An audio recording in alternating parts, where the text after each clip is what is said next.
Selamat malam semua, selamat datang kembali di Parabellum bersama saya Ade Ivan Barbatung. Malam ini kita akan membahas bobot, pengaruh, dan dampak kecerdasan buatan. Baik terkait perang di Ukraina maupun tentunya perang yang sedang berlangsung saat ini di Timur Tengah antara Israel, Amerika Serikat, dan Iran. Kami akan menjelaskan beberapa hal yang sudah pernah terjadi, karena tidak ada yang benar-benar baru dari kejadian sekarang. Ini sudah terjadi dalam beberapa tahun terakhir. Kami akan menjelaskan secara teknis disertai contoh. Beberapa hal sudah pernah kita lihat, kita sudah pernah melihat sekilas. Saya, meskipun bukan dalam konteks kecerdasan buatan, sudah pernah melihat beberapa hal tersebut. Kalau kalian ingat sampul yang saya buat saat operasi orang Ukraina itu, spider tanpa jaring, spider web, jaring laba-laba, ya. Perhatikan, mereka mempublikasikan foto-foto termasuk kepala intelijen di meja dan beberapa foto siluet pesawat dari atas. Setelah menghubungi beberapa orang Ukraina, mereka membenarkan bahwa mereka berlatih di gudang. Katakanlah mereka melatih kecerdasan buatan untuk secara khusus mengenali siluet pesawat-pesawat tersebut. Lebih spesifik lagi, bagian sayap tempat tangki bahan bakar berada. PV membawa sedikit potensi ledakan. Tidak akan menghancurkan semua pembom strategis, tapi jika mengenai sayap tempat tangki, tangki dan bensin akan menyelesaikannya. Jadi itu adalah beberapa hal yang sudah diterapkan. Silahkan Ivan, mari kita mulai. Terima kasih Mirko atas undangannya. Senang bisa di sini bersamamu dan pendengarmu. Apa yang kamu katakan benar. Sebenarnya tidak ada hal baru di depan mata, kecuali sebuah akselerator, yaitu kedatangan kecerdasan buatan. Jadi siapapun yang bekerja dan pernah bekerja di bidang militer akan melihat serangkaian, bukan hanya kebetulan, tetapi juga serangkaian kemajuan dan tugas-tugas. Hanya mempercepat apa yang telah lama dilakukan militer. Oleh karena itu, kami akan menjelaskan secara rinci, sedikit lebih detail secara teknis, tentang apa yang telah terjadi dan yang sedang terjadi. Ketika kami mulai membicarakan ide untuk membuat beberapa episode tentang kecerdasan buatan, kami memiliki daftar rencana yang sedikit berbeda. Tentu saja, kami harus memajukan episode ini, yang mungkin bukan satu-satunya, tentang penerapan kecerdasan buatan di bidang militer, tetapi penerapannya. Perkembangan peristiwa yang sangat cepat mendorong kami untuk mencoba memberikan pencerahan tentang semua hal yang dibahas dan diterapkan di bidang militer. Saya ulangi, seperti yang sudah saya katakan, mungkin di episode pertama kalau saya tidak salah. Kecerdasan buatan itu semuanya tentang konteks, jadi semuanya harus ditempatkan dalam konteksnya, terutama yang berkaitan dengan kecerdasan buatan. Namun secara umum, dengan semua komunikasi yang dilakukan di tingkat geopolitik, oleh negara-negara, oleh militer, tentu saja ada propaganda. Sangat sering sebuah berita yang sama bisa benar, bisa juga salah. Namun hal ini tergantung pada konteksnya. Malam ini, sekarang untuk membuat sedikit urutan acara, apa yang akan kita lakukan? Malam ini, kita mulai dengan obrolan dan semoga bisa menyelesaikannya jika memungkinkan. Kalau kita tidak berhasil, tapi tentu saja kita di sini siap untuk melanjutkan. Kita mulai Mirko, oke? Tunjukkan foto pertama, yaitu foto modi dan lainnya, karena akan kita bahas secara umum dengan asumsi yang luas. Karena orang-orang ingin tahu apa sebenarnya cerita tentang antropik ini dan sebagainya.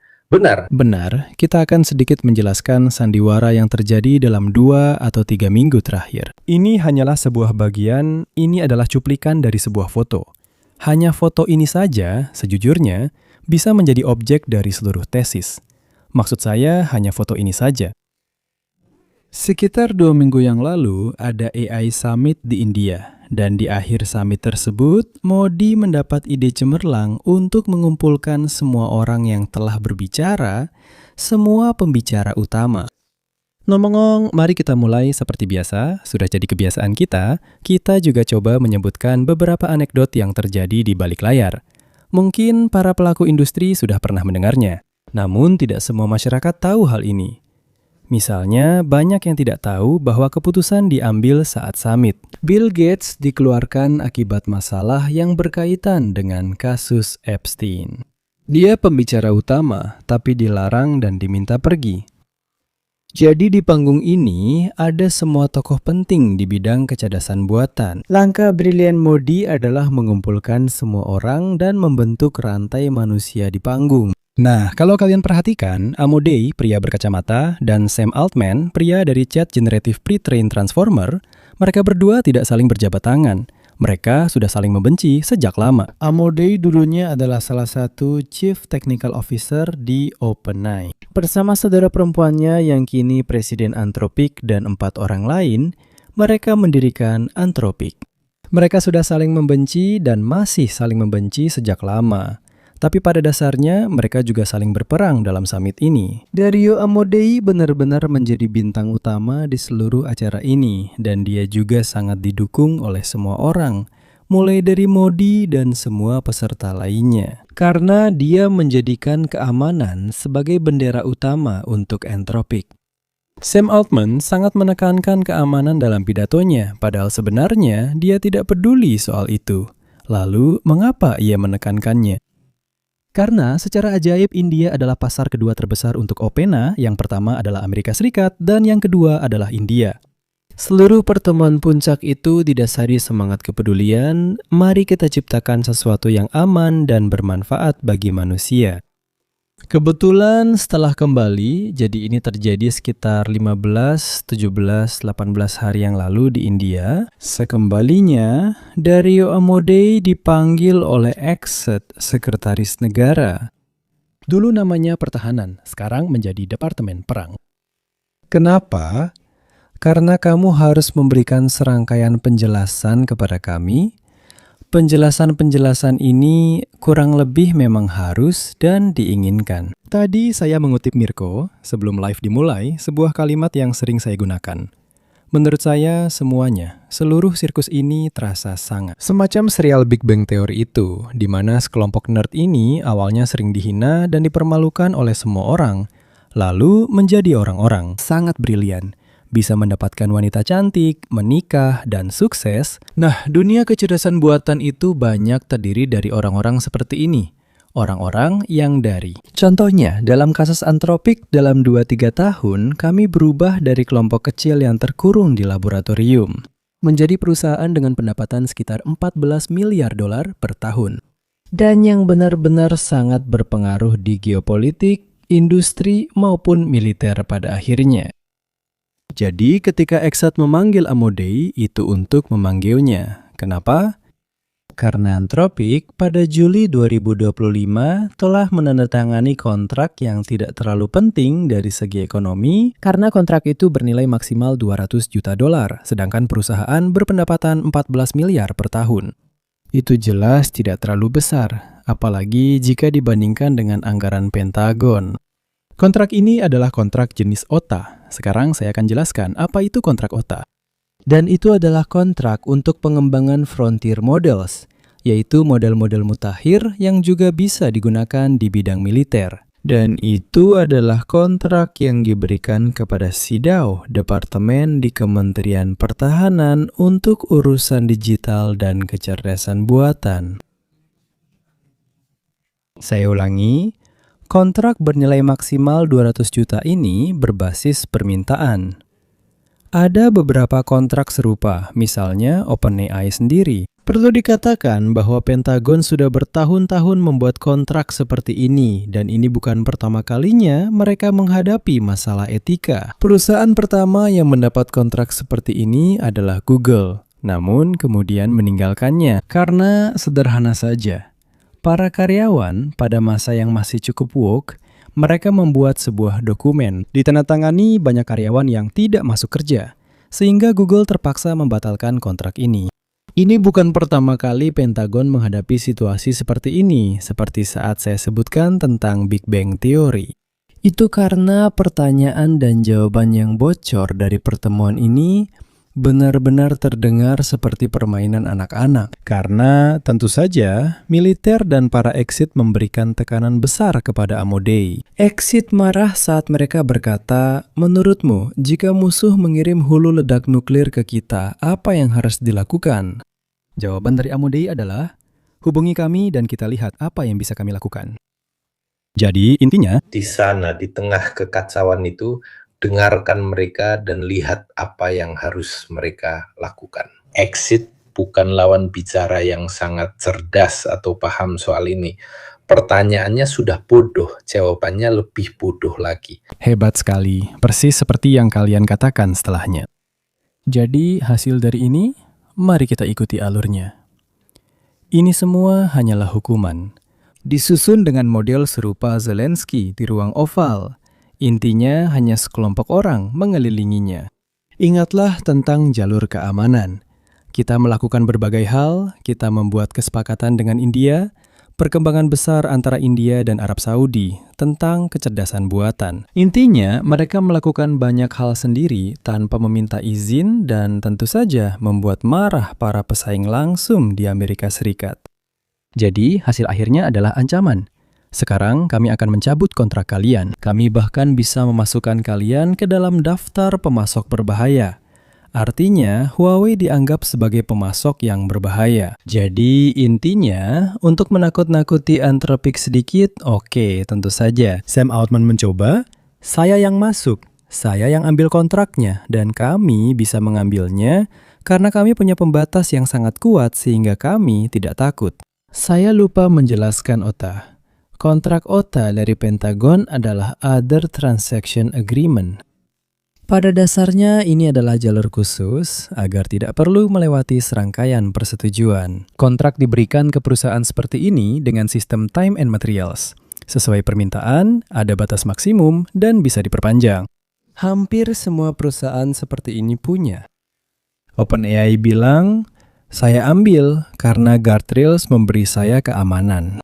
Karena berbeda dengan apa yang dikatakan Amodei yang tidak mau ikut serta dalam proyek-proyek yang melakukan pengawasan massal atau menggunakan kecerdasan buatan untuk membuat mesin membunuh manusia secara mandiri. Kami punya model tertutup dan tidak takut karena kami melakukannya sendiri. Jadi, persentase penghapusan aplikasi ChatGPT sebelumnya sekitar 9%, lalu dari Jumat ke Sabtu naik menjadi 295%. Sam Altman langsung membatalkan keputusannya dan berkata, tidak, tapi kami juga ingin ada klausul dan lainnya. Semua ini pada dasarnya hanyalah sandiwara. Sebuah sandiwara di mana, sekali lagi, ada kebenaran dan kebohongan, semuanya dalam satu kelompok yang sama. Karena yang benar-benar memegang kendali dan yang benar-benar melakukan segala sesuatu secara nyata adalah sebuah perusahaan yang bernama Palantir. Ini adalah sebuah perusahaan yang mengelola sistem saraf yang digunakan oleh militer dalam bidang intelijen dengan bantuan dan dukungan kecerdasan buatan. Kamu pernah buat episode berjudul Ice Ice Baby atau sejenisnya.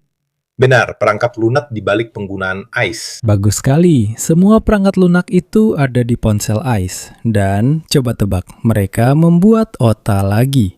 Jadi perjanjian transaksi dengan memanggil kontraktor. Jadi tidak melalui jalur resmi. Semua orang punya ponsel yang bisa melakukan pengenalan wajah. Jadi pengenalan wajah itu sesuatu yang rumit ketika kamu menginginkannya. Sangat akurat, sangat efektif. Tapi itu adalah sesuatu yang sudah dilakukan orang Tiongkok sejak lama dengan sangat cepat. Kamera ini yang kita semua punya di depan ponsel melakukan pengenalan wajah kan? Dan bagaimana caranya? Ia memancarkan 128 sinar inframerah dan mengukurnya secara geometris. Jarak antara mata berguna kecuali jika punya saudara kembar. Tapi tetap saja, ini agak seperti sidik jari. Kamu bahkan bisa menumbuhkan kumis. Benar-benar, itu tidak berubah. Mereka memeriksa, terutama bagian ini, hidungnya. Ini adalah segitiga yang terkenal. Ini adalah segitiga jarak. Saat algoritma dijalankan, jarak-jarak tersebut jadi lebih penting. Seperti gerakan pupil, arah mata di wajah, dan sebagainya. Kita jangan menyimpang. Palantir, jadi mengelola sistem saraf. Palantir adalah sebuah perusahaan yang didirikan oleh Peter Thiel, salah satu anggota PayPal Mafia, seorang investor, seseorang yang lahir di Frankfurt kalau saya tidak salah. Tapi tentu saja sudah menjadi orang Amerika selama bertahun-tahun dan memang sudah lama menjadi investor. Dia adalah salah satu investor awal di Facebook. Benar, co-founder kedua. Inilah yang memungkinkan kita menghubungkan sekarang ke perang Iran, Israel, Amerika Serikat. Namanya Alex Karp, seorang Yahudi, asalnya juga dari Jerman. Dia orang yang sangat lucu. Chief Executive Officer Ryanair ya, di sampingnya, dia benar-benar orang yang lucu.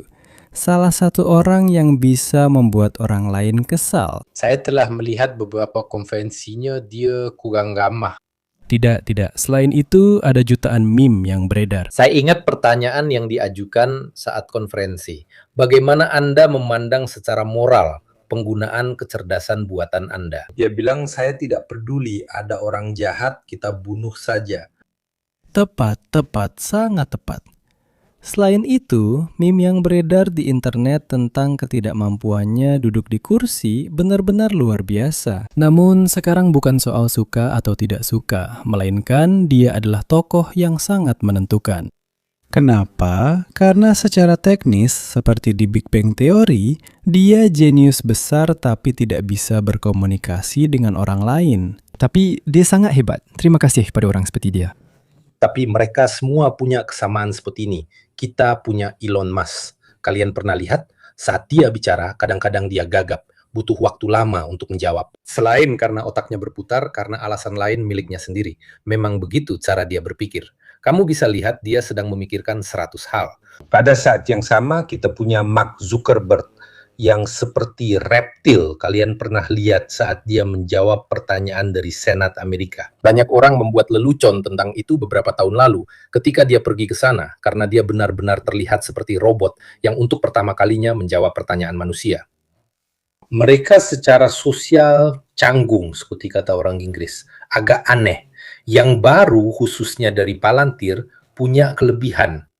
Dia punya sifat yang jika seseorang melihatnya pasti akan langsung menyadari bahwa dia adalah seorang yang sinis. Dan jadi dia tidak punya rem penghambat dari segi moral dalam penerapan teknologinya. Tidak. Selain itu, dari segi secara bisnis bagus, tapi sedikit kurang dibanding situasi global.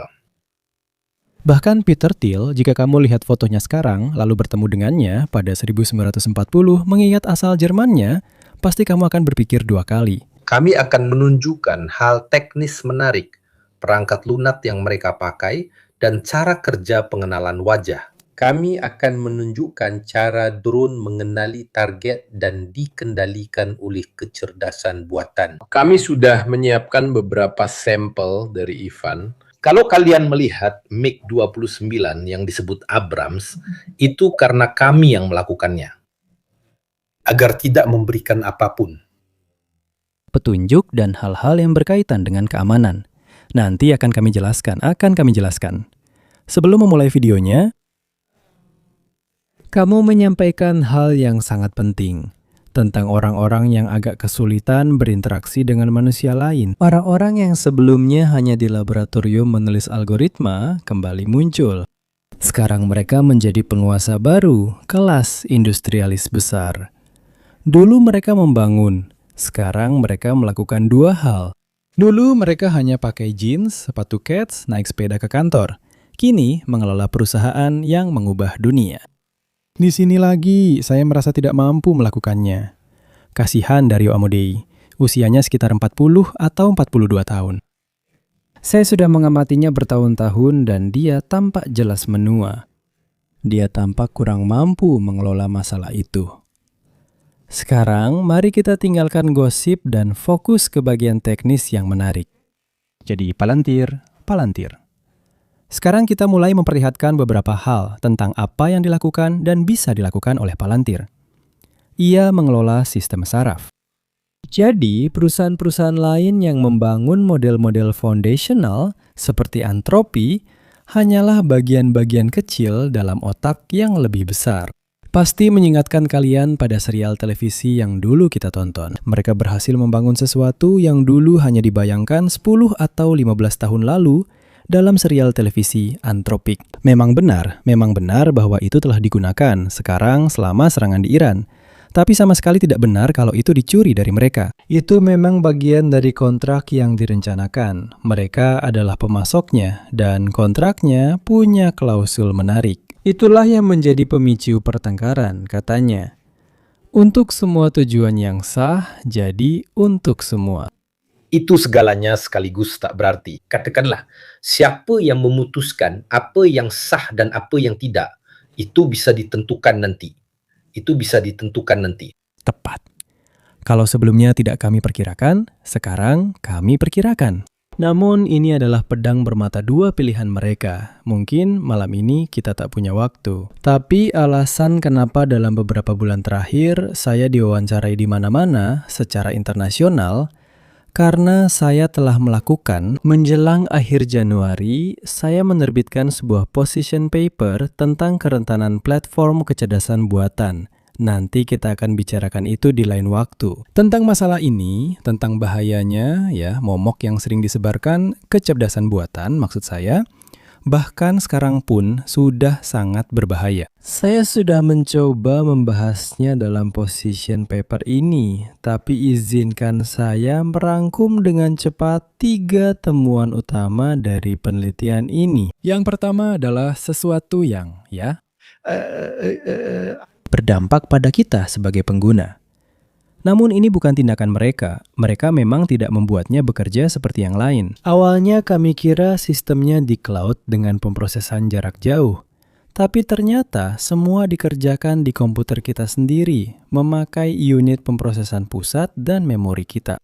Komputer menjadi sangat panas dan ketika kita menggunakannya dengan laptop, baterainya sangat terpengaruh.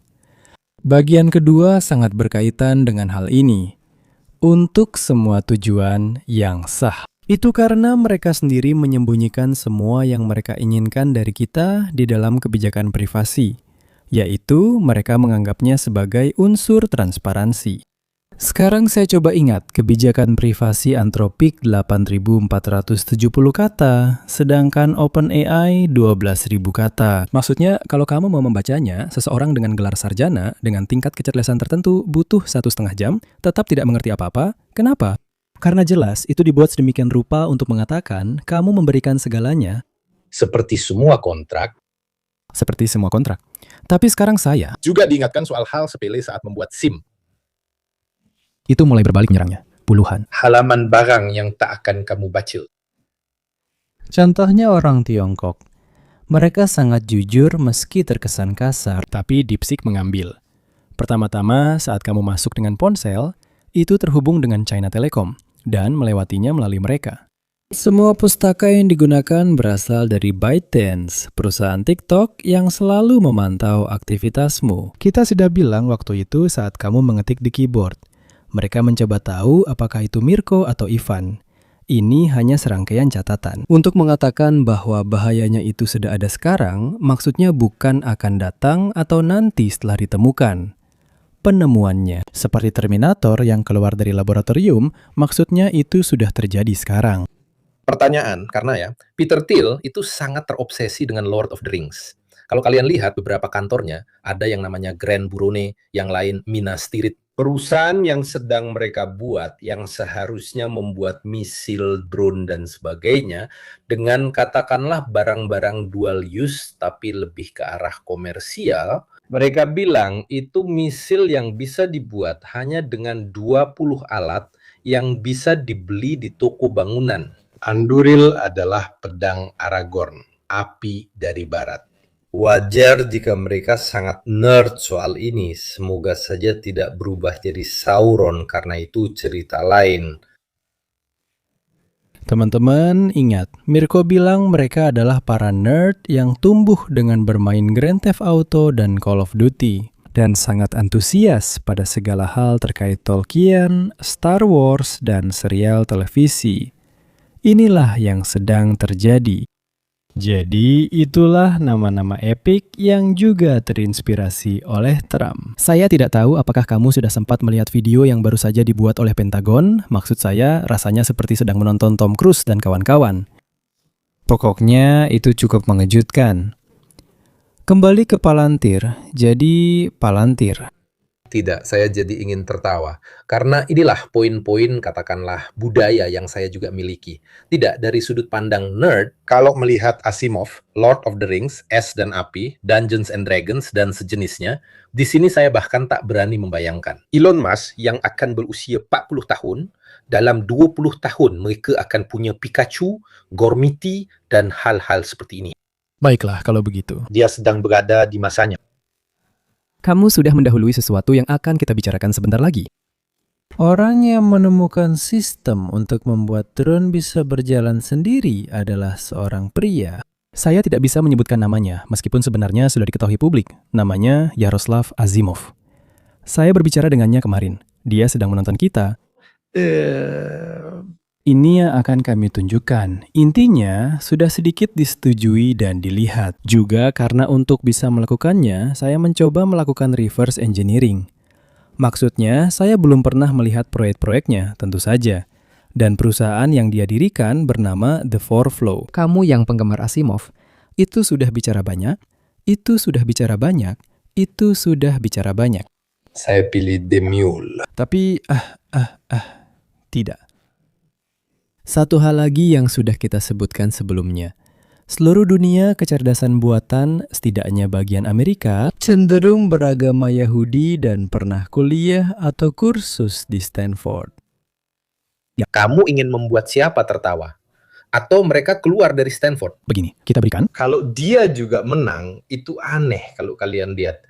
Oculus terakhir yang mereka buat itu semacam wall hack. Karena dia main game first person shooter. Pada dasarnya itu melacakmu melalui penglihatan thermal dan spektrum lain dari seseorang di balik tembok. Ini seperti wall hack di game first person shooter, tapi di dunia nyata. Lihat sendiri, itu sangat menyeramkan. Oh iya, dia juga pendiri Anduril. Jadi, mau mulai dari mana? Gotham. Kita mulai dengan beberapa foto, lalu videonya. Gotham, tampilkan foto pertama. IP adalah platform kecerdasan buatan. Maksudnya, nama-nama ini seharusnya sudah tidak asing lagi. Perangkat lunak yang bernama Gotham, Asilu. Ya, benar-benar. Titan, Gotham. Nanti kita akan lihat, kita akan bersenang-senang, kita akan bersenang-senang. Jadi ini, ya sudah, saya hanya menaruh beberapa foto. Tidak perlu memutar demo dan sebagainya, karena ini memang sudah beberapa tahun. Ya, intinya begitu. Mereka, saya tegaskan, sudah mewujudkan impian setiap insinyur di perusahaan. Menghimpun pengetahuan dari satu konteks ke dalam platform dan menghubungkannya. Basis pengetahuan mencakup semua pengetahuan, seperti studi para pengacara dan seluruh kasus yang mereka tangani sejak firma didirikan misalnya. Basis pengetahuan ini merupakan bagian dari perpustakaan pendukung platform.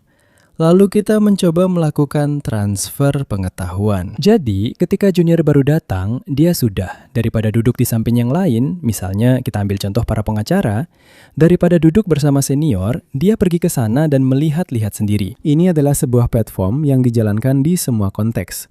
Jadi, baik di sektor manufaktur, siapapun yang memproduksi barang, mengatur, melakukan, berbicara, dan sebagainya. Lalu kita tunjukkan Mirko Foundry, foto Foundry-nya. Ya, ini menciptakan alur kerja, sesuatu yang tampaknya sangat rumit, tapi pada dasarnya membantu untuk melakukan. Bayangkan saja kita sedang berada di dalamnya. Pernahkah kalian menggunakan editor grafis? Kurang lebih seperti itu. Ya, bahkan hanya editor seperti Adobe, After Effects, dan sebagainya, atau bagi yang sering menggunakan perangkat lunak 3 dimensi, kalian pasti akan menemukan hal-hal seperti ini. Benar, keuntungannya besar. Bayangkan, kita di pabrik dengan mesin bubut dan semua peralatan buatan saya. Dan memang, ketika harus membuat hanggar baru atau melakukan perubahan, dengan yang satu ini kita bisa mensimulasikan semua kemungkinan yang ada. Mungkin kalian lupa beberapa opsi, tapi di episode pertama saya sudah bilang salah satu elemen kecerdasan buatan. Yang paling membantu adalah untuk membuat digital twin. Digital twin itu apa? Maksud saya, kamu bisa langsung dari laboratorium ke proyek percontohan, lalu ke implementasi tanpa membuat prototipe besar. Saya belajar dari kesalahan melalui kecerdasan buatan.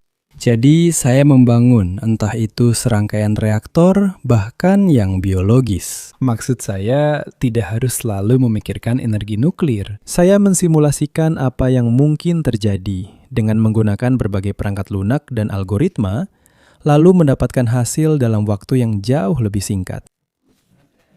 Ini adalah semacam yang disebut Gantt, Leo. Ini hampir seperti diagram alur, diagram relasi, dan sebagainya. Ya, tapi Leonardo, omong-omong selamat untuk kamu dan Leonardo atas siaran langsung sebelumnya. Ini mirip multi-agent. Kamu perlu anggap setiap kotak kecil seperti inventaris, produksi, material, dan lain-lain sebagai agen. Apa itu agen? Itu saklar terbuka atau tertutup. Pak agen inventaris mengurus semua inventaris. Saya ambil Pak agen produksi, letakkan di samping, lalu di atasnya ada konduktor orkestra yang memainkan musik. Ia menghubungkan inventaris dan produksi. Jadi, jika produksi kekurangan bantalan, inventaris akan tahu. Dan dia juga melakukan sedikit pemeliharaan prediktif. Kamu dapat menerapkannya pada logistik Amerika, seperti jumlah misil yang telah digunakan dan yang tersedia di blok logistik di belakang garis depan. Berapa yang dipindahkan, berapa di gudang, berapa produksinya. Hubungkan semuanya, kamu tahu berapa aliran berkelanjutan yang bisa kamu gunakan untuk amunisi yang berkaitan dengan rantai pasokan. Kamu bisa menerapkannya pada pensil atau bunga jika kamu penjual bunga. Tentu saja, sekarang kita buka sedikit pembahasan dan langsung kita tutup. Inilah alasan mengapa pada hari-hari awal terjadi 1.600 serangan dari Amerika dan 600-700 dari Israel. Bagaimana caranya? Kolonel Stirp, Jenderal Kapitini selalu mengajarkan dan melakukannya. Dengan bantuan antropik dan palantir, hal ini bisa dilakukan hampir real time, seperti banyak perhitungan, penargetan, dan pemeriksaan yang nanti akan kami tunjukkan. Nanti kita akan sampai ke sana dengan cara terbalik. Kita tahu berapa banyak, sayangnya bagi orang Amerika, setelah kekacauan yang mereka buat di Irak, banyak kontrak amunisi yang bersifat publik. Karena mereka telah membuat kekacauan, ada penyelewengan. Mereka bahkan membuat film War Dogs, yang merupakan kisah nyata tentang Efram. Di Veroli, Frato, seorang Yahudi, mereka memenangkan tender saat masih muda dan membawa amunisi Tiongkok dari Albania, yang kemudian berakhir di Irak. Sejak itu mereka harus membuat semuanya terbuka untuk umum. Jadi kurang lebih kita tahu berapa banyak Patriot yang diproduksi dan kurang lebih kita bisa mengikuti berapa banyak peluncuran atau membuat perkiraan dibandingkan dengan apa yang telah terjadi. Jadi mereka tahu, maksudnya kita mengetahuinya secara tidak langsung berdasarkan data produksi. Dan apa yang kita lihat, yang tidak semuanya, mereka tahu persis berapa banyak yang mereka miliki dan berapa banyak yang akan datang dan berapa banyak yang digunakan. Digunakan secara real time. Artinya, kamu tak butuh laporan orang di lapangan. Hari ini, sistem Patriot Pack 2, kita telah meluncurkan 20 interceptor. Semuanya online secara langsung dalam sepersekian detik di Pentagon. Mereka tahu persis semua patriot di planet ini. Berapa banyak yang sudah ditembakkan, berapa banyak yang sedang bergerak, yang sedang datang, dan berapa banyak yang sedang diproduksi. Ini bukan hanya soal akuntansi, Mirko, tapi juga pemeriksaan ketat. Namun, saya tidak akan menjelaskan karena ada yang lebih kompeten dari saya. Tapi ketika kamu harus menjalankan misi tertentu, penting untuk mempelajari kerusakan, efek samping, kemungkinan korban, dan hal-hal lainnya. Hal seperti ini memang selalu ada, tapi tetap berjalan. Bugatti melakukan ribuan simulasi komputer dan hanya membangun satu model yang lolos uji, karena semua sudah diuji lewat simulasi. Ya, yang sangat berhasil dalam minggu pertama perang dengan Iran adalah koordinasi bahkan dalam misi-misi itu sendiri. Analisis hasil, dampak, dan penargetan. Sekarang, jika saya mengingat-ingat, sepanjang minggu ini hanya ada satu misi yang mungkin akan menimbulkan beberapa polemik dalam beberapa hari ke depan, sedang diupayakan untuk diselidiki, yaitu kasus sekolah di Minas, di mana sekitar 200 siswi, gadis-gadis, meninggal.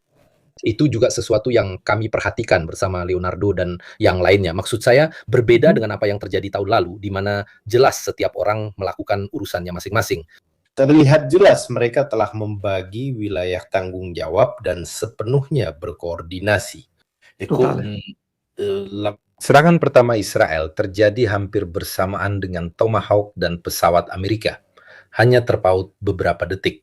Mereka paham semuanya terkoordinasi, namun pembagian wilayah juga dilakukan demi logistik dan efisiensi. Orang-orang Israel harus terbang, jadi mereka lebih banyak menangani bagian utara negara itu, sedangkan orang-orang Amerika lebih banyak menangani bagian teluk. Namun banyak serangan Tomahawk mereka tetap jatuh di wilayah tanggung jawab Israel, mungkin karena permintaan Israel sendiri. Kami tidak bisa melakukannya, kami butuh kalian. Ini sangat berbeda dari apa yang terjadi sebelumnya, di mana orang-orang Israel melakukan semuanya sendiri, lalu datanglah P2S. Lihat, mereka melakukan semuanya sendiri. Tepat, ini sepenuhnya terkoordinasi. Tingkat koordinasinya sedemikian rupa, sehingga terlihat seperti satu tentara. Sekarang akan kami tunjukkan. Saat beralih ke gambar kill chain, kecerdasan buatan telah mempercepat proses dengan mengurangi waktu yang dibutuhkan dari kill chain dan mereka kini mampu melakukan operasi bersamaan. Jadi sebelumnya, alih-alih melakukan misi di sini dan di sana lalu mengordinasikannya di ruang perang, sekarang mereka bisa melakukannya secara presisi dan pada target yang berbeda-beda. Saat Mirko bertanya pendapat saya jadi berpikir, sekarang bagaimana? Nanti kita tunjukkan ini di akhir. Tapi begini cara kerja satelit. Ini akan saya tunjukkan nanti. Tunjukkan foto Titan, Titan 1 dan Titan 2. Setelah itu kita lanjut ke Gotham dan bahas hal-hal menarik ini. Ini adalah dua proyek lain dari Palantir. Titan pada dasarnya adalah pusat kendali bergerak, jadi mereka memiliki pusat-pusat besar di berbagai tempat. Ini benar, didukung Palantir. Seperti yang kita bahas, pusat kendali dipasang di modul, bahkan di atas truk. Dan itu membuat simulator memperlihatkan skenario, baik itu laut, gurun, penerbangan, kepada para tentara. Jadi, memberikan mereka skenario yang benar-benar realistis. Dan mereka bisa bergerak dengan cara yang sebelumnya tidak pernah terjadi, yaitu bulan-bulan pelatihan sekarang bisa dilakukan dalam hitungan minggu, bahkan hari. Mirko, mari kita tampilkan video Gotham dan saya akan menjelaskan. Ini video dari Palantir, bukan milik saya. Satu-satunya hal yang saya lakukan adalah memotong bagian-bagian di mana Chief Executive Officer-nya berbicara. Bukan yang live. Ya, saya bicara di atasnya.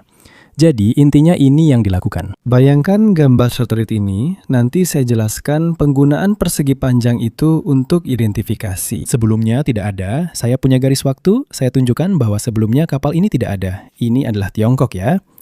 Lalu kita lanjutkan, kapal itu muncul.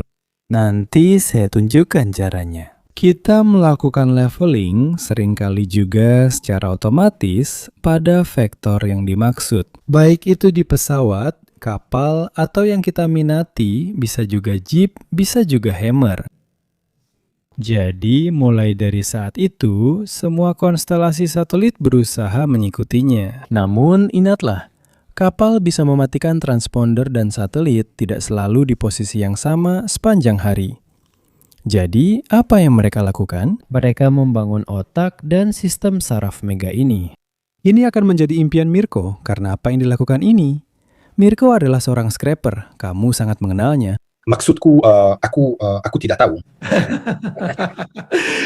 Mereka itu ngapain?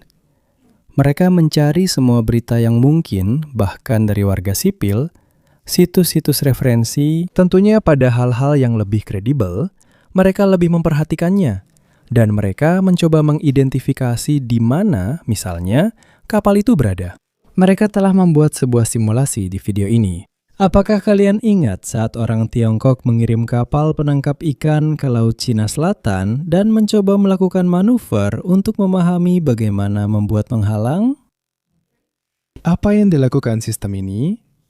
Sistem ini juga merupakan simulasi. Dicoba untuk mengetahui kemana kapal itu pergi, menemukannya, lalu secara otomatis menghubungi kapal militer Amerika terdekat.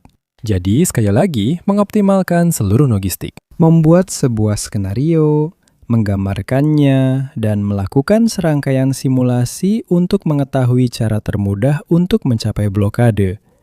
Bagaimana cara paling mungkin untuk memecahkannya? Apa kerusakan sampingan, solusinya, siapa yang dihubungi, dan teknologi yang dipakai. Berapa banyak kapal musuh yang ada di wilayah tersebut, sistem rudal, pesawat yang sedang terbang, dan sebagainya. Jadi sistem ini memberikan tindakan terbaik yang harus diambil, sesuatu yang tidak dimiliki pada Perang Dunia Kedua. Pada Perang Dunia Kedua, ada Laksamana yang seharusnya bisa mengalahkan armada musuh, namun tiba-tiba mengubah keputusan. Di sini, semua informasi tersedia dan bukan komandan yang langsung memutuskan, melainkan kecerdasan buatan yang menentukan tindakan terbaik. Benar, sistem ini. Ini pertanyaan bagus untukmu. Sejauh mana memengaruhi keputusan strategis? 0-0 jadi. Apa itu Large Language Model? Itu adalah kumpulan token dan bertugas mencoba memprediksi token berikutnya.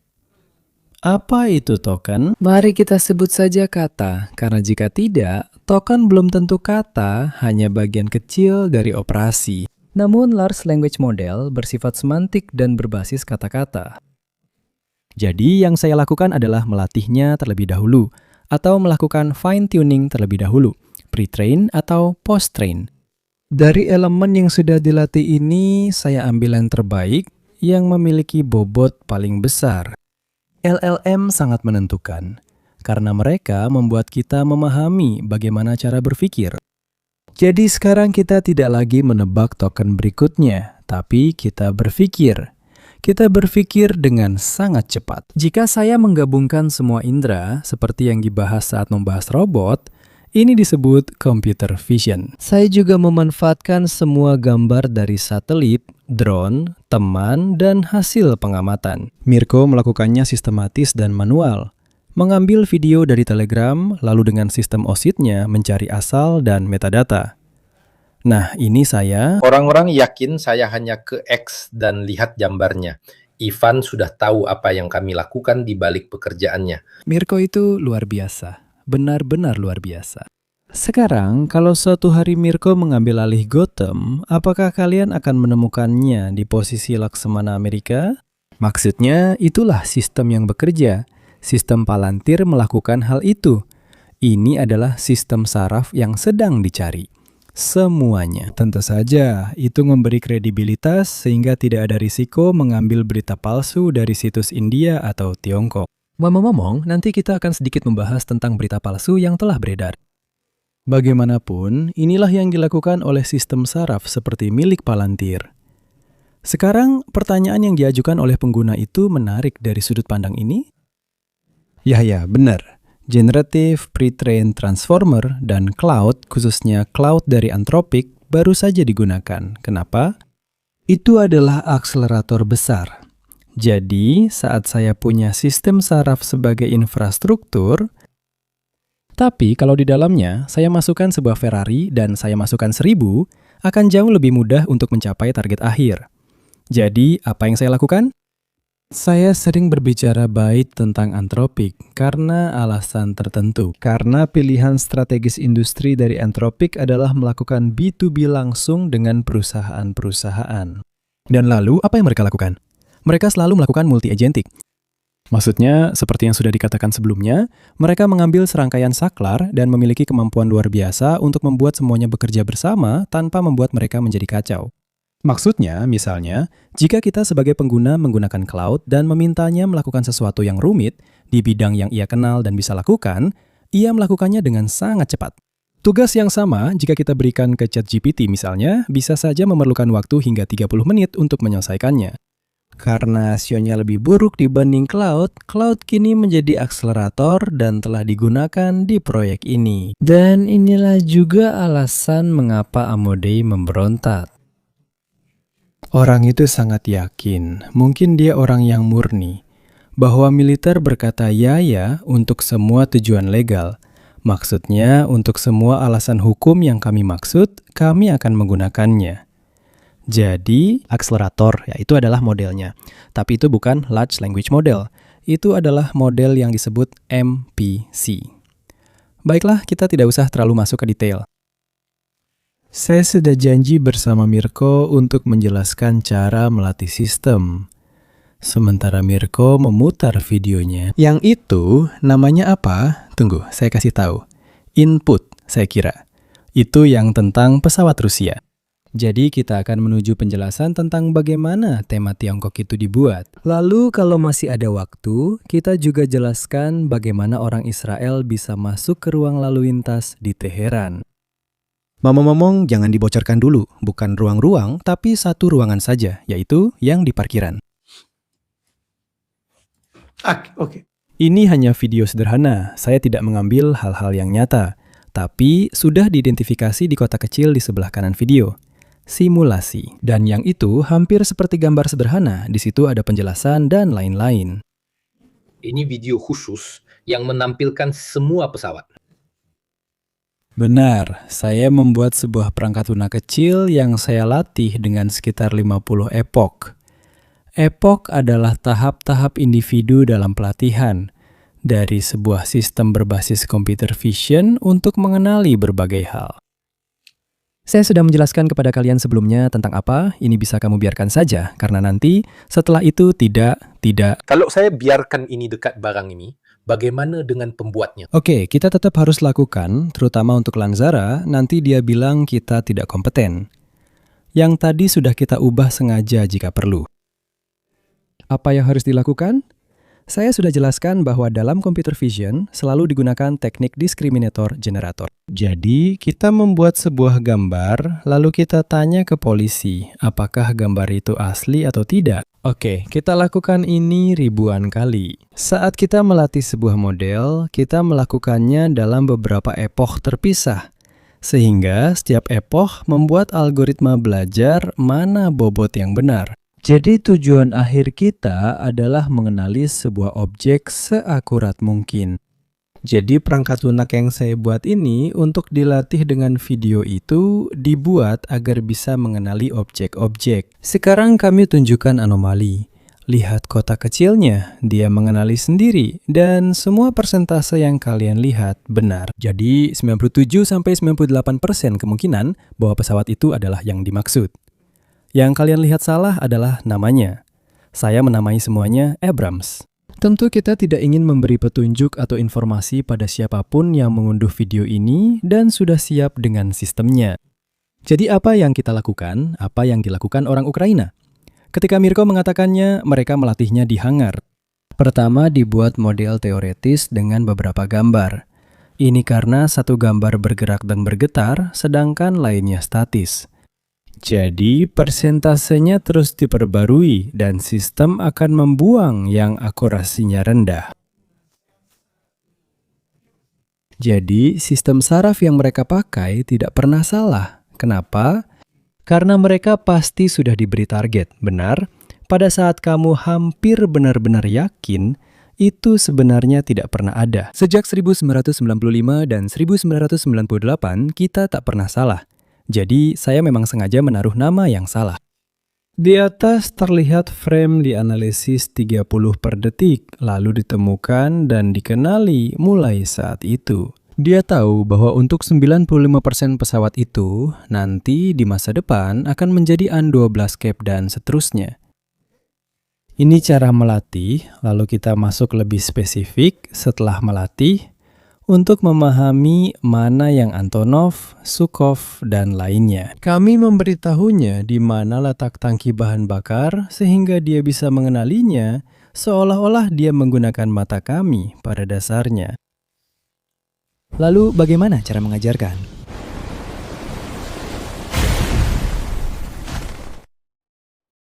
Bagaimana caranya?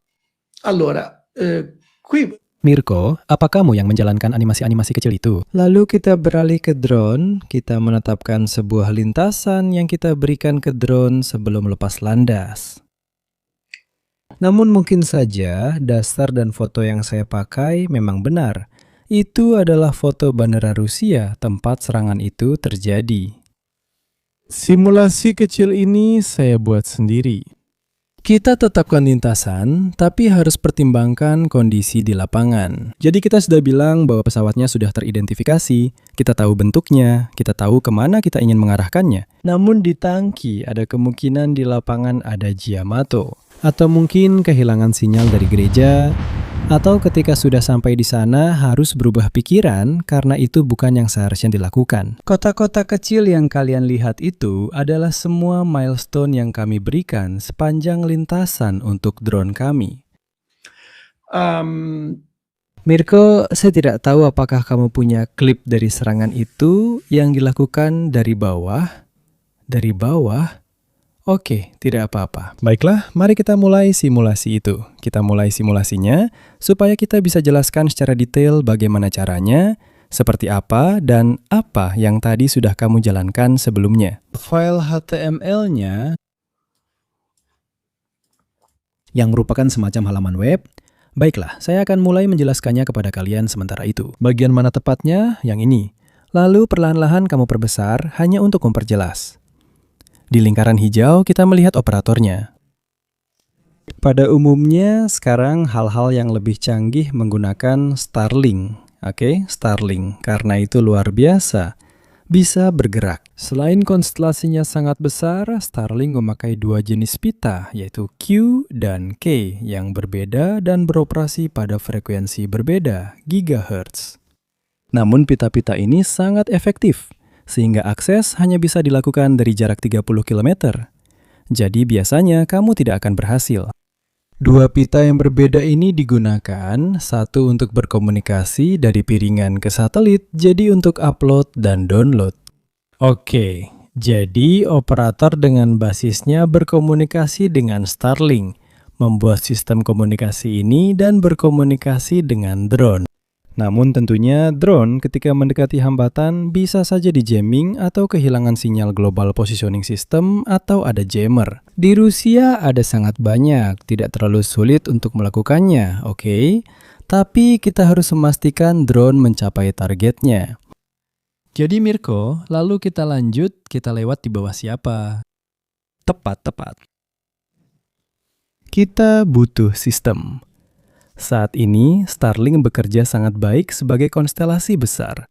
Jadi, satu piringan yang sama bisa berkomunikasi dengan 2-3 satelit sekaligus. Jadi, jika terjadi kehilangan sinyal dengan salah satu, selalu ada cadangan. Oke, lanjut ke bawah. Dan di sini ada dua pita yang dengan cepat bergerak pada frekuensi yang berbeda. Karena Starlink sulit dikacaukan, kamu harus dekat dan ada di lapangan. Selain itu, selalu ada reverse engineering yang berlangsung terus-menerus. Mirko mengajarkannya kepada kalian, dia mengajarkannya kepada kita semua. Orang Rusia juga menggunakannya sebagai paradoks. Mereka berhasil menemukannya di pasar ilegal, mereka menggunakannya. Kalau mereka bahkan bisa memasang antena di drone, nah di situ memang tidak banyak cara untuk mengacaukannya. Jadi, seperti yang sudah dikatakan, sinyalnya juga bisa datang dari satelit yang berbeda-beda. Rusia sudah menjadi ahli dalam peperangan elektronik, jadi seringkali mereka berhasil dan bisa memblokir, seperti yang kalian lihat di sana. Ada juga yang harganya sangat murah dan jumlahnya banyak, mampu mencakup area serta jangkauan luas. Apa yang telah ditemukan oleh pria ini? Jaroslav? Nanti kami akan tunjukkan lebih lanjut cara kerja sistem yang dia buat. Dia mengambil sebuah sistem yang ada di Amazon, itu adalah beberapa bagian yang dia rakit. Kejeniusan dia adalah pada sistem sarafnya, tapi dia menggunakan chip dari Nvidia. Semuanya itu harganya $100–150. Barang komersial. Lalu, sebuah kamera yang sesuai, sebuah Raspberry Pi. Orang Italia dulu bangga, kita masih bangga dengan Arduino, yang merupakan sistem pemrosesan yang dibuat di tempat Olivetti. Sekarang, yang lebih sering dipakai adalah papan bernama Raspberry. Intinya, semua itu dirakit bersama. Dan apa yang terjadi mulai dari saat ini? Drone tersebut dilengkapi dengan kemampuan visual, kemampuan interpretasi. Jadi, bahkan ketika drone kehilangan sinyal, kemampuan itu akan mengambil alih. Lingkaran dan kota kecil yang kita tampilkan dalam simulasi tadi adalah milestone. Jadi, pada dasarnya, drone ketika kehilangan sinyal Global Positioning System atau terkena jammer, seperti itu. Arducam, Raspberry Pi 5, papan sirkuitnya, ini bahkan harga-harga yang sudah saya cantumkan untuk kalian. Calon penyerang, bagaimana Anda bisa melakukannya? Saya nonton siaran langsung Parabellum.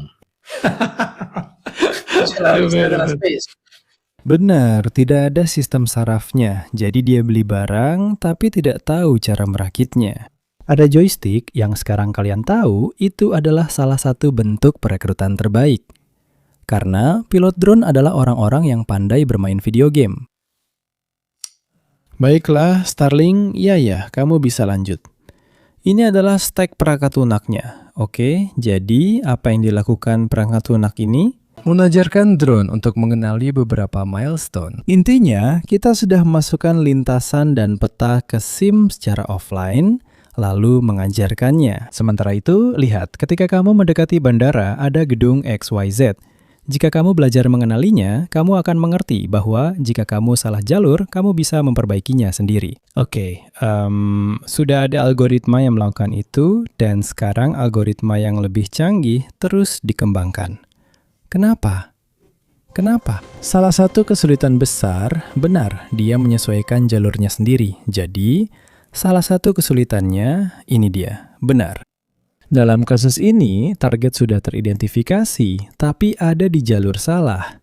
Dia menyesuaikan sendiri. Ini salah satu kesulitan besar. Jika kita melihat peta di Google Earth, terlihat sangat indah dan ada pekerjaan luar biasa di sana. Karena jelas, ketika satelit lewat, ia melintas dengan sudut dan kecepatan yang tidak selalu sama. Kamu harus menyesuaikan azimut, banyak hal, dan menormalkan semuanya. Peta. Nah, kesulitan pada drone adalah kamu sudah memasang petanya dan itu bersifat statis. Tapi, dia bergerak dengan azimut dan kecepatan yang berubah. Jadi kamu perlu buat algoritma agar dia bisa mengenali. Misalnya gedung atau pohon simbolis atau monumen, dan supaya dia bisa menyesuaikan lintasannya sendiri. Nah, tepat sekali. Ketika dia mendekati pesawat, dia mengenalinya dan tahu kemana harus pergi. Kelihatannya sederhana, tapi sebenarnya tidak. Langkah pertama sudah, target ditemukan. Saya koreksi karena rute yang kamu beri salah. Ketiga, saya sudah menemukannya. Saya akan menyerang di bawah sayapnya. Tepat. Juga pada bagian sayap, terutama pada pembom strategis yang memiliki Tu-223 yang telah terkena. Jadi, kamu beberapa hari yang lalu sempat menanyakan sesuatu yang mungkin sekarang perlu dijelaskan. Lalu kalau masih ada waktu, saya tidak tahu apakah saya terlalu lama atau tidak ya. Nanti mungkin kita lanjutkan, bilang saja. sebelum melakukan itu, saya ingin berterima kasih kepada sponsor malam ini. Jadi kita bisa istirahat sebentar dari hal ini. Yang juga menjelaskan dengan baik apa yang terjadi waktu itu tentang pembom strategis. Sponsor malam ini adalah tentu saja Incogni. Tambahkan lebih banyak email, bahkan saya sudah menambahkan semua email saya, termasuk email cadangan yang saya gunakan, dan saya juga menghapus email milik istri saya. Saya 0, dia sangat sedikit, tapi tetap saja itu berguna. Sama-sama. Mikrofonnya, maksud saya. Paradoks zaman modern, dulu kita membayar untuk tampil, sekarang kita membayar agar tidak ditemukan. Itulah. Masih ada waktu kalau kamu ingin membuka sesuatu. Masih ada waktu, lanjutkan. Benar. Ada beberapa pertanyaan. Cerchiamo di rispondere.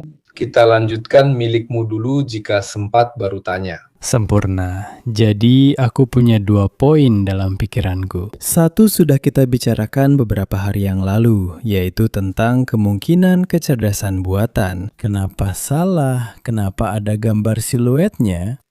Ini memang benar di masa lalu, bahkan belum lama ini, beberapa tahun yang lalu, orang Rusia sudah memahaminya. Di Suriah ini sering dilakukan. Mereka menggambar siluet agar bisa menipu satelit. Setahu saya sekarang situasinya sudah tidak seperti itu lagi. Saya memang tidak bisa melakukan Gotham atau memindai semuanya, tapi itulah yang saya tahu. Satu-satunya hal yang perlu dijelaskan dalam beberapa minggu atau bulan ke depan adalah minap yang berkaitan dengan sekolah ini. Itu adalah sebuah serangan. Serangan itu harus dikaitkan dengan pelakunya. Itu saja satu-satunya. Untuk sisanya, semua video, setidaknya yang saya lihat, semuanya palsu. Pada saat yang sama, seperti yang selalu terjadi dengan kecerdasan buatan, tanggal-tanggal lama diproses dengan kecerdasan buatan. Dan ada 2 petunjuk yang menunjukkan hal ini. Sebagian besar video direkam dari kokpit drone. Nah, mengetahui sedikit tentang bagaimana orang Israel dan Amerika bekerja, saya tidak percaya mereka akan merilis video mereka sendiri di mana mereka mengakui sebuah kesalahan. Helikopter yang tampak tidak terjadi apa-apa itu sebenarnya menampilkan video dari drone kedua yang mengamati situasi. Benar-benar. Kecerdasan buatan, salah memilih. Benar sekali. Itu dibuat untuk sebuah siluet, itu benar. Tahu bagaimana caranya? Maksudku, kita tidak akan mengatakan hal yang akan disesali. Tapi kamu harus membuat bentuk yang benar-benar sama. Maksudku, harus membuat pesawat atau helikopter balsa untuk menipu. Karena di situ kalau kamu memberinya ukuran. Tapi aku pernah lihat video di mana ada orang yang katanya orang Iran menggambar di landasan. Tidak. 3 pesawat berwarna itu tidak nyata. Namun, ada seniman hebat yang bisa menciptakan bayangan dan efek 3 dimensi. Seperti yang kalian lihat, ada orang yang membuatnya juga. Mural di tanah, karya para seniman. Biasanya yang dipakai hanya balon tiup atau mock-up, istilah yang sering digunakan di Ukraina, terutama untuk sistem anti pesawat. Bentuknya sangat mirip aslinya, jadi kamu tidak akan tahu itu bukan asli. Karena ketika kamu menghantam sesuatu yang seharusnya adalah AIM, sebuah sistem peluncur, tidak ada ledakan sekunder. Jadi itu bukan. Yang itu iya. Saya juga berharap itu akan semakin berkurang dengan sistem seperti Gotham dari Palantir. Sistem itu menganalisis hal-hal yang sebelumnya tidak bisa kamu lakukan. Penyesuaian azimut, penyesuaian orientasi bentuk, banyak hal lainnya. Jika bayangannya tidak sesuai dan lain-lain. Tapi yang terpenting itu bisa. Sekarang kita punya kamera detail tinggi. Dulu hanya bisa lihat bentuk. Sekarang bisa cek apakah panel hilang atau tidak. Bahkan terpolos tanpa pegangan pun bisa terdeteksi. Mereka bisa memberitahu. Perhatikan detail seperti ini yang tidak ada di mock-up. Biasanya mock-up hanya menampilkan bentuk mirip tanpa detail. Pegangan dan setir tidak penting, tapi drone bisa memperingatkan, hati-hati tidak ada setir, itu bukan target nyata. Juga karena untuk melakukan ini, kamu harus punya kemampuan dan waktu eksekusi yang sangat cepat. Saya yakin sejak serangan terakhir, ada satelit-satelit yang tidak bergerak dari langit Iran. Kami sudah tahu lokasi mereka dan mereka sudah lama di sana. Itu juga tanda bahwa orang Amerika akan menyerang. Tiba-tiba banyak satelit mengarah ke area itu. Iya, tapi kita juga seperti Osin. Cukup buka Flight Radar 24, kamu bisa lihat kemarin mereka tidak menyalakan transponder dan kamu bisa tahu kemana mereka pergi. Ada video yang sangat bagus. Nanti saya kirimkan link on the way-nya yang sebentar lagi akan kita tunjukkan. Di video lain di Occupy the Web yang menunjukkan saat dia ditangkap terakhir kali. Dan ini di Meksiko. Namanya siapa ya? Saya lupa. Tapi iya. Menunjukkan bahwa cukup melihat Flight Radar 24 dan bisa diketahui bahwa CIA dan FBI sedang. Nah, ini dia. Yang pertama dan 2 di bawahnya itu asli. Saya ambil dari kanal yang juga saya kerjasama, milik Yaniv Hoffman. Occupy the Web adalah Occupy the Web. Salah satu guru hacker paling terkenal di dunia. Tidak ada yang tahu wajahnya, tapi dia ikut serta dan juga memberikan pelatihan ke berbagai entitas. Dari Nasi sampai Chia dan lainnya. Tulisan asli ada di kanan bawah. Dia pada awal tahun 2022 mengajari orang-orang Ukraina cara meretas kamera closed circuit television. Dan lihatlah ketika mereka Menyerang kapal selam dengan drone bawah air. Seperti yang sudah kami jelaskan live, silahkan cari sendiri bagaimana itu bisa terjadi. Jika mereka mengendalikan drone bawah air, seharusnya ada kapal pendukung di dekatnya. Mereka memakai kamera, tahu kapan pelabuhan dibuka, kapan jaring hilang, dan lainnya. Kebetulan, video dari orang Ukraina itu diambil dari sudut kamera yang sama. Kita bisa jelaskan ini sebagai hal menarik, tapi secara singkat saja, karena ini adalah elemen keamanan siber. Mungkin nanti kita bahas lebih lanjut di kesempatan lain. Kita membahas terlalu banyak hal, intinya seperti yang dilakukan orang Israel. Kamera, khususnya closed circuit television atau kamera lalu lintas, memakai protokol bernama IRSTM, yaitu protokol transfer streaming waktu nyata. Oke, itu relatif sederhana. Produsen kamera hampir selalu sama, mayoritas dari Tiongkok, sebagian dari Amerika, dan hampir semuanya mudah diretas. Oke, caranya adalah menemukan IP kamera dan lakukan brute force. Tapi tentu saja orang yang kurang berpengalaman akan melakukannya. Dan setelah 2 detik, sudah ketahuan kalau dia melakukannya. Oke, dia langsung ketahuan. Yang ahli menggunakan teknik yang disebut privatia. Kamu beli kamera, berlatih, lalu saat sudah yakin, Tidak, ini bahkan lebih sederhana dari itu. Sayangnya ini lebih sederhana. Sebagian besar produsen perangkat ini membiarkannya terbuka. tidak seperti itu karena orang berpikir siapa hacker yang punya kamera. Ya, mereka membiarkannya terbuka agar bisa melakukan perawatan atau mengetahui apakah perangkat itu berfungsi atau tidak. Kalau kamu menemukan portnya dan sangat mudah menemukan port yang terbuka, kamu tinggal masukkan payload dan kamu sudah berhasil meretasnya. Orang Israel tidak seperti legenda yang beredar. Mereka tidak meretas seluruh sistem lalu lintas Teheran, hanya kamera pengawasnya saja. Iya, yang ini. Mari kita tunjukkan yang ini karena ini bisa memunculkan banyak pertanyaan.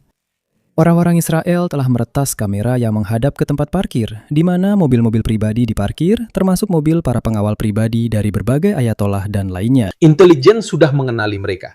Apakah mereka siap memulai operasi? Tepat, sangat tepat. Seperti yang kami sampaikan di 2 siaran langsung sebelumnya, serangan itu terjadi pada waktu yang tidak biasa. Itu karena adanya kesempatan dan rangkaian peristiwa seperti pertasan, kecerdasan buatan, dan lainnya. Tepat sekali, benar sekali. Memang seperti itu. Maksudnya, mereka mulai dengan sistem pelabelan yang sudah kita lakukan sebelumnya kan? Jadi setiap kali sistem kecerdasan buatannya yang mengenali mobil Pak Xies, mengikutinya, memahami jadwal orang itu, dan tahu bahwa ketika orang itu ada di sana, atasannya ada di Kopavo. Itulah sebabnya diberikan persetujuan dan juga mengapa sumber resmi telah menyatakan sejak awal bahwa itu telah dilakukan. Ayatollah sudah dihapus. Mereka ke sana bukan untuk memastikan, karena sudah tahu dia ada di sana. Ini memang kamu sangat tepat untuk menambahkannya, karena ini adalah salah satu yang terpenting dan tadi sempat aku lewatkan sebentar. Saya akan membaginya mulai dari dikonfirmasi, kemungkinan besar, mungkin. Oke, karena jelas tidak semua informasi bisa dipahami atau diumumkan ke publik secara umum atau bahkan kepada para spesialis.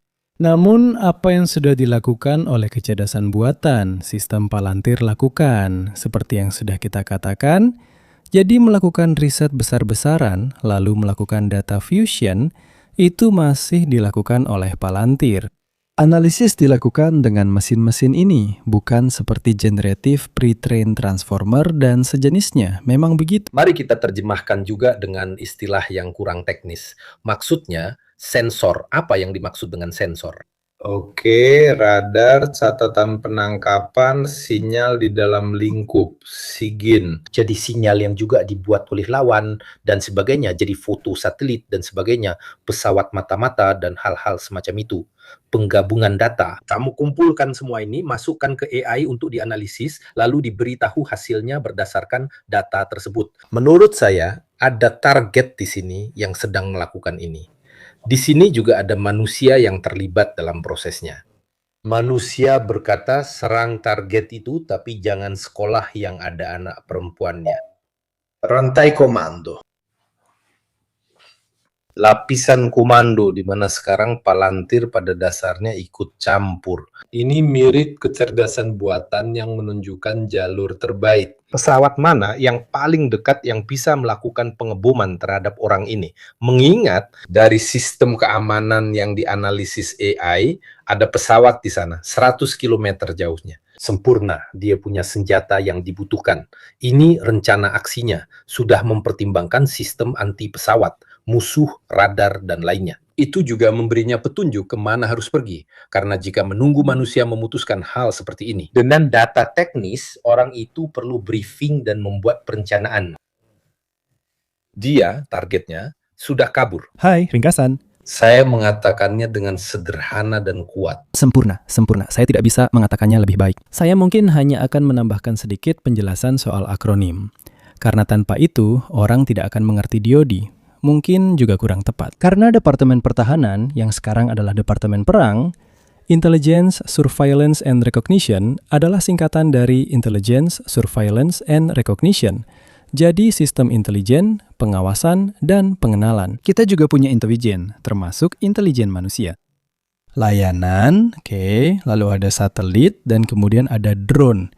Dan semua scraping yang kita bicarakan tadi menggabungkan semuanya, semua kumpulan informasi ini. Jadi, seperti yang sudah dikatakan sebelumnya, ketika input utamanya adalah mobil pengawal Khomeini,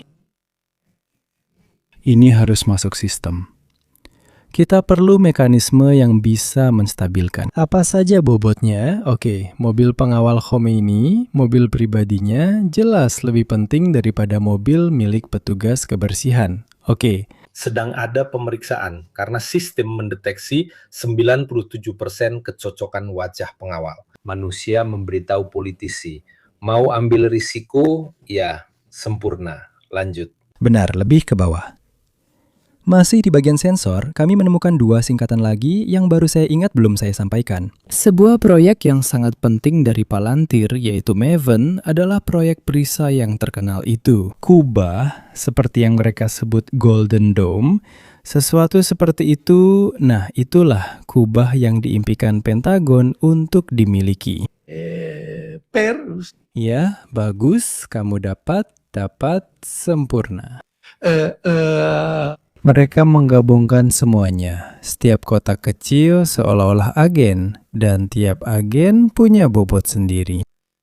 Mesin berhasil menggabungkan informasi, menyajikannya. Teman-teman, ini seperti ketika misalnya kita membuat rencana bisnis untuk sebuah perusahaan, lalu kita membuat surat pengantar, yaitu di halaman pertama kita mencoba merangkum semuanya. Nah, itu sampai ke meja laksamana atau jenderal yang sedang mengkoordinasikan semuanya. Maksudnya, informasi istimewa, informasi yang sudah diverifikasi dengan serangkaian skenario di mana tidak perlu lagi mengatakan ulangi. Perhitungannya sudah ada di sana. Masih soal rantai pembunuhan.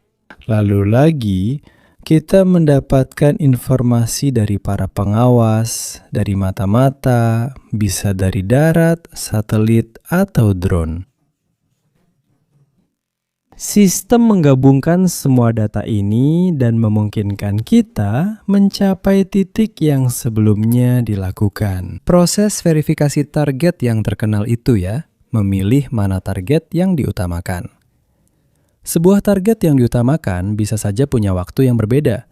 Itu sudah dikatakan oleh Mirko. Dulu kita mungkin punya semua data dan tahu mereka akan segera berkumpul di kompleks itu. Serangan biasanya malam, tapi kali ini siang karena momennya tepat. Jadi itu muncul seperti notifikasi di ponsel menandakan saatnya tiba untuk mengambil keputusan.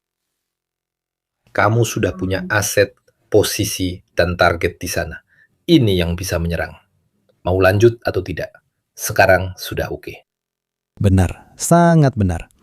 Dan setelah proses vetting, ada keputusan, komando dan kontrol, C2. Oke, jadi kita gabungkan semua hal ini terlebih dahulu. Para analis dan pakar militer mengajarkan bahwa untuk memutuskan misi, kita harus duduk berjam-jam dan memberi instruksi yang jelas. Dan sekarang kita bisa melakukan X, faktor pengalih dari X misi, bahkan secara bersamaan. Karena semua data masuk dengan telemetri, sehingga kita tahu bagaimana perkembangan situasinya dengan waktu yang jauh lebih singkat dibandingkan sebelumnya.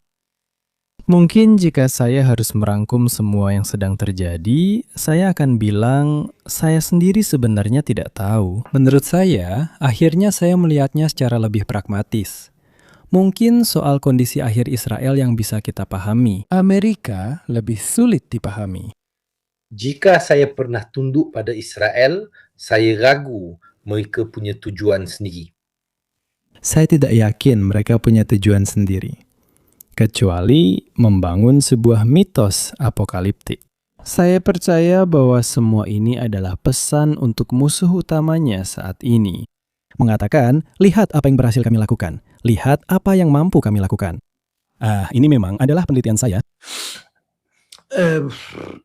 Akan saya ceritakan kepada kalian secara singkat, sebenarnya panjang ya, nanti suatu hari kita lihat bersama. Saya sudah bilang tadi bagian pertama yang intinya berkaitan dengan kita semua sebagai pengguna. Kita menghabiskan lebih banyak energi dan membebankan komputer kita sendiri demi melindungi komputer milik platform yang juga dilindungi demi alasan keamanan. Masalahnya, mereka tidak memberitahu apa yang dilakukan dengan data kita. Dan mungkin temuan utama, penemuan yang paling penting adalah ini. Apa yang sudah saya lakukan yang baru dengan teknik discriminator generator, saya mengalirkan jadi semua platform bekerja semuanya, saling berkolaborasi, dan semuanya saling bersaing. Oke. Jadi kita sampai pada kesimpulan bahwa ada platform dengan kemampuan guardrails yang berbeda. Jadi dari segi keamanan. Secara umum, kita membagi menjadi dua blok. Platform Amerika lebih aman daripada Tiongkok, namun ada masalah mendasar yang tetap tidak bisa diselesaikan. Yaitu platform Anthropic itu kokoh, tidak mudah diretas. Tapi kalau saya menggabungkannya dengan yang lain tidak hanya membantu saya untuk meretasnya, tapi juga mendapatkan hasil yang tidak bisa saya dapatkan sendiri. Apa artinya ini? Artinya kamu tidak bisa menyelesaikannya. Artinya, jika kamu belajar untuk membuat semuanya bekerja untukmu secara bersamaan, ini akan membuatmu bisa menciptakan hal-hal yang pasti akan kita lihat di masa depan. Dalam perang siber, dalam keamanan siber, maksudnya seseorang dari rumahnya sendiri membuat virus, malware, sendirian di kamarnya. Dia melakukannya dengan sangat canggih. Anthropic sendiri tahun lalu sekitar Agustus sudah resmi mempublikasikan, jadi saya tidak membocorkan apapun. Rahasia bahwa mereka telah diserang oleh orang Tiongkok dari sebuah kelompok bernama GTG 1002 yang merupakan sebuah kelompok intinya aktor negara yang telah melakukan serangan besar-besaran ke server Anthropic. Dengan 95% otonomi, kecerdasan buatannya melakukannya sendiri. Jadi ini merupakan risiko yang sangat besar.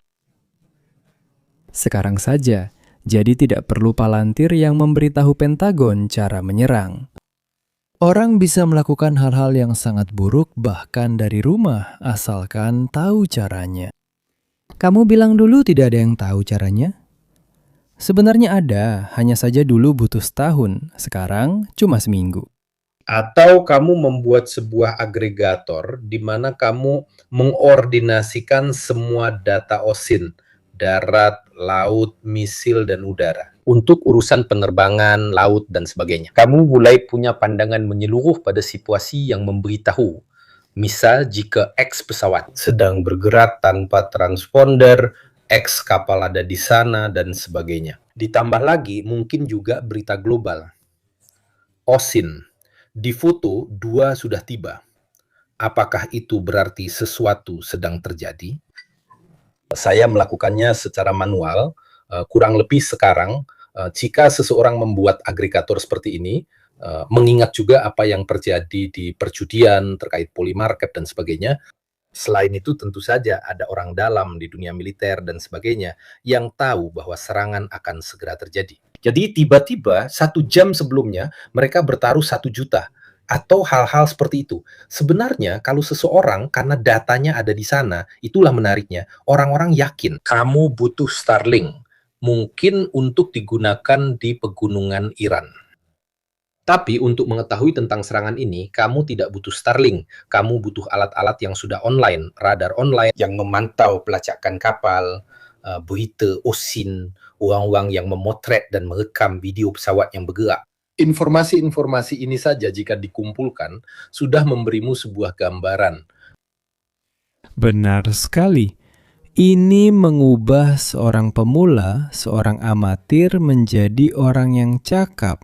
Dan yang sudah cakap menjadi sangat ahli.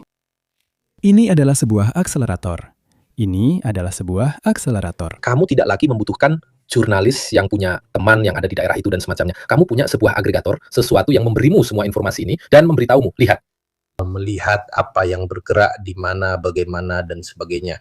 Itu artinya ada sesuatu terjadi. Jadi kamu mulai memikirkan berbagai skenario. Apa yang bisa kamu lakukan dengan aset militer ini? Seberapa jauh mereka bisa menyerang? Senjata apa yang mereka miliki? Karena ada daftar senjata lengkap dan kamu tahu jangkauan serta aset pendukungnya. Ini berarti untuk melihat skenario seperti ini, kamu tidak lagi membutuhkan rumor atau hal-hal semacam itu, tetapi cukup dengan kemampuan untuk menghubungkan di luar kemampuan manusia. Seperti yang masih kita lakukan sekarang, semua data ini, tapi dalam 1 tahun. Kedua, maksud saya, yang biasanya saya butuhkan 1 minggu untuk mendapatkan 1 informasi intelijen dari sini, 1 dari sana, benar bahwa orang Amerika sudah datang ke sini, ya, oke, sempurna. Kecerdasan buatan dalam semenit sudah menampilkan skenario kepada saya. Namun bukan dengan hal-hal rahasia, hanya memanfaatkan yang tersedia online. Intinya menghubungkannya dengan cepat. Dia melihat pola pada hal-hal tak lazim, properti bergerak, kapal, dan lainnya. Dalam hitungan detik, dia memberitahu potensi skenario dan faktor tingkat kritis yang meningkat. Ada parameter lain yang terus meningkat dalam arti itu. Menurut saya, siapapun penciptanya akan menyingkirkan semuanya. Kamu tidak perlu setingkat mereka, cukup mendekati saja sudah cukup, dan itu mudah jika tahu caranya. Karena di situ opini-opini akan mati, menurut saya orang Amerika akan melakukan atau tidak melakukan hal-hal seperti itu. Para komentator katakanlah akan mati jika mereka tidak memiliki alat seperti ini. Benar, kamu sudah menggambarkannya dengan sempurna. Saya banyak bekerja dengan AI, terintegrasi di sebuah perusahaan AI, jadi saya bisa bilang kalau saya sangat antusias. Sekarang saya merasa takut, karena sepertinya memang sudah sangat dekat. Saya tidak akan bilang begitu. Jadi, Ukraina menang, oke? Ukraina menang. Kamu harus merasa takut karena kamu harus melindungi diri, kamu harus membuat sistem perlindungan, karena kamu bisa lebih mudah diserang, karena kamu belum mempersiapkan semuanya. Sistem keamanan internal tidak perlu menakutkan, namun sudah datang dan harus kita hadapi serta pelajari. Mirko tadi sudah membuat deskripsi ini. Tidak, ini adalah faktor penguat. Namun yang pintar harus cepat memahami bahwa ada juga aktor lain yang bisa melakukan operasi pengaruh. Oke, kita bisa menemukan informasi mereka juga dengan menggunakan kecerdasan buatan sebagai faktor pengganda hoax. Jadi, kita harus selalu mengikuti perkembangan dan membuat penyeimbang agar bisa menemukan informasi palsu. Seorang peretas tahu soal Unidentified Flying Object dan sudah bekerja. Saya kurang tahu, tapi Obama pernah bicara soal itu dan dianggap gila. Saya mengikuti hal-hal lama tahun 90-an seperti Majestic 12, Blue Book, dan lainnya dari sudut pandang yang sudah mereka ungkapkan. Angkatan Laut Amerika sedang mengkaji Unidentified Flying Object dan sejenisnya. Pada 97-98% kasus bisa dijelaskan, 3% bahkan mereka sendiri bilang mereka angkat tangan karena itu tidak bisa dijelaskan. Jadi fenomena ufologi bukan hanya soal buku-buku kecil, Prado, Obi, dan Work, dan sebagainya. Sebenarnya ada sebuah studi, ada beberapa studi dari Angkatan Laut, dimulai dari tahun 50-an kalau tidak salah. Mereka bilang, untuk beberapa kasus memang tidak bisa dijelaskan, tidak lebih dan tidak kurang. Namun ada juga pilot yang bersaksi bahwa benda itu muncul di depannya, lalu melaju cepat dan kembali lagi. Mereka bukan pilot yang gila, tetap hidup tenang seperti biasa. Tentara bilang benda itu tak bisa dijelaskan, tak terdeteksi radar, mungkin karena pembiasan optik. Tapi dia yakin benda itu benar-benar ada dan ukurannya besar. Jadi, satu hal kalau ada orang dari Alabama atau dari hutan yang jadi penggembala yang bilang dia diculik oleh Unidentified Flying Object, itu satu hal. Ketika ada kapten pesawat yang menceritakan apa yang mereka lihat dan berkata itu tidak bisa dijelaskan. Kami telah membuka sebuah kasus dan dia bukan orang gila. Nah, jadi hanya sedikit, benar-benar hanya sebagian kecil dari kasus-kasus itu. Ngomong-ngomong, kamu penggemar dan sejarawan hebat. Di tahun 57 ada kisah Roswell, kan orang Amerika. Ceritanya mengatakan bahwa objek pertama telah ditemukan di Italia pada tahun 1928. Dan Mussolini memberitahukannya kepada orang Amerika saat mereka masih akur. Benar, memang ada cerita itu. George Adamski. Saya tidak tahu itu. George Adamski adalah orang yang terkenal dengan Unidentified Flying Object yang memiliki 3 kubah di bawahnya. Ternyata kemudian diketahui bahwa itu sebenarnya adalah lampu gantung miliknya. Sahabat besar dunia, Unidentified Flying Object, George Adamski.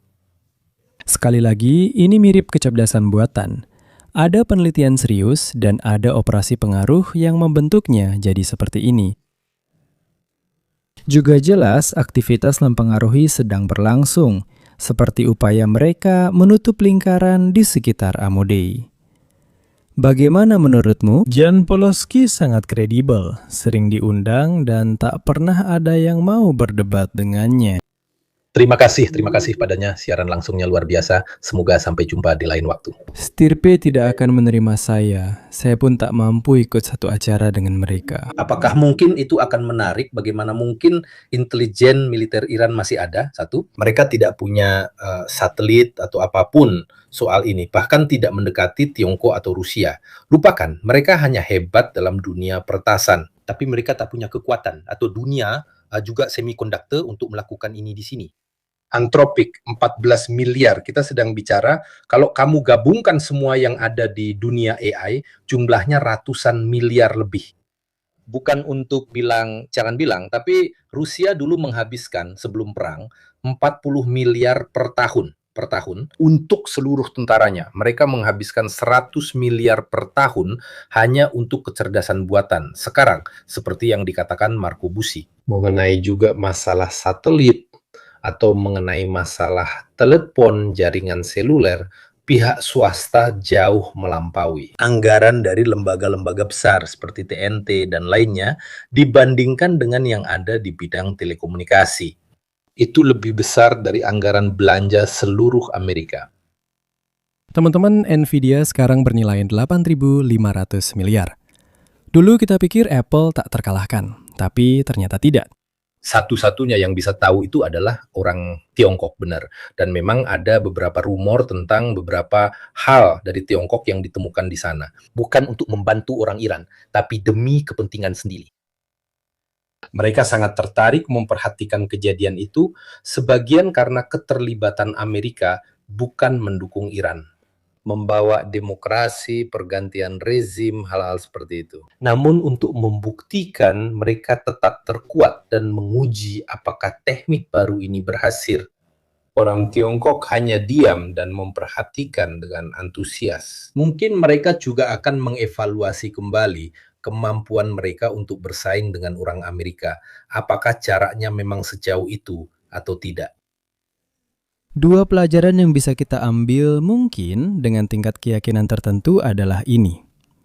Salah satunya adalah yang tadi saya sebutkan. Saya rasa ini lebih merupakan pesan kepada Tiongkok untuk menunjukkan, lihat apa yang bisa kami lakukan.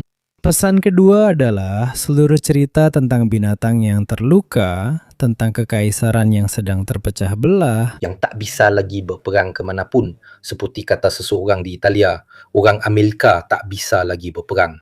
Ada juga pembicaraan menutup salah satu front, seperti di Ukraina atau Timur Tengah, yang terus dibuka oleh Israel. Lagi pula, yang sekarang hampir kehabisan musuh, itu juga harus dikatakan, tentu saja. Menutup masalah Venezuela, juga Kuba yang saya kira akan jadi berikutnya, dan kini mulai mereda sendiri. Maksud saya, menurut saya, akan runtuh karena masalah internal, secara mandiri. Nah, bagaimanapun dia memiliki pelampung penyelamat, yaitu bantuan dari Venezuela yang membuatnya tetap bertahan. Tapi kenyataannya sekarang semakin sedikit yang datang dari segala arah.